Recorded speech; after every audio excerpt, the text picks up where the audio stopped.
Welcome you all to Easy English Literature. Let's see about Mikhail Bakhtin's terms. The first is dialogue.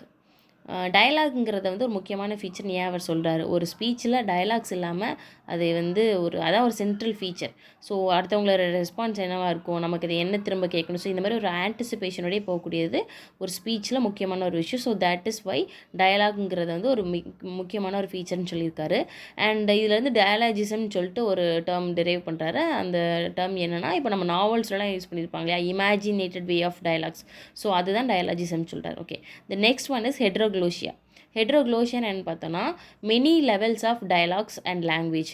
இப்போது many லாங்குவேஜ்னால் வேறு language பேசுகிற அர்த்தம் இல்லை.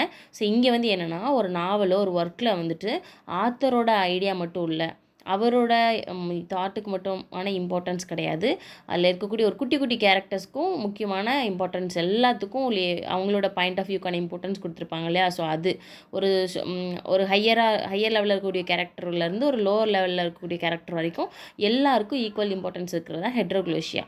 Okay, next one is chronotope. Chrono அப்படின்னா time, tope அப்படின்னா space. So டைமும் ஸ்பேஸும் எப்போவுமே இன்டர் கனெக்டட்னு சொல்கிறாரு. ஸோ அதை டிபெண்ட் பண்ணி தான் அந்த க்ரோனோடோப் எல்லா சிச்சுவேஷனுக்கும், ஒரு பிளாட், ஒரு ஸ்டோரியை நரேட் பண்ணுறாங்கனாலே கண்டிப்பாக அதில் ஒரு க்ரோனோடோப் இருக்கும். டைம் அண்ட் ஸ்பேஸ் வந்து கண்டிப்பாக அதில் வந்து கனெக்ட் ஆகிருக்கும்.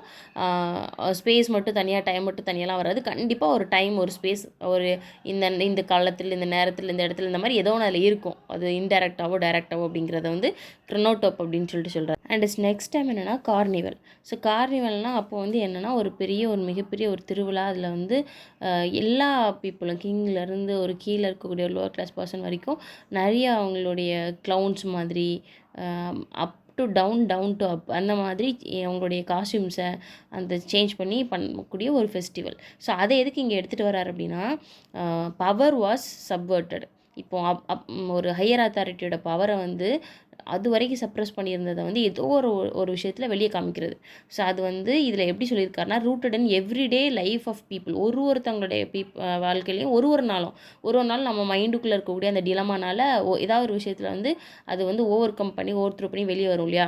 அல்டிமேட் அதர், நமக்கு அதை தான் வந்து என்னென்னு சொல்லியிருப்பாருனா கார்னிவல்னு சொல்லியிருப்பார். இதுக்கு எக்ஸாம்பிள் கார்னிவலஸ்க்குன்னு சொல்லிட்டு இதுலேருந்து ஒரு டேர்ம் டெரைவ் பண்ணியிருக்காரு. அது என்னென்னா, ஒரு மிகப்பெரிய வார் அந்த மாதிரிலாம் கிடையாது. All exist in person mind. நம்ம மைண்டுக்குள்ளே இருக்கக்கூடிய அந்த கண்ட்ரோலிங் பவரை ஓவர் கம் பண்ணி வர்றது. ஸோ தேட் இஸ் கால்டு கார்னிவலஸ்ன்னு சொல்லியிருப்பார். ஸோ இதுக்கு எக்ஸாம்பிளாக நிறைய நாவல்ஸையும் அதில் எக்ஸ்பிளைன் பண்ணியிருப்பார். So these are his terms இந்த புக்கில் சொல்லியிருக்கக்கூடிய பர்டிகுலர் டேர்ம்ஸ். Thank you all.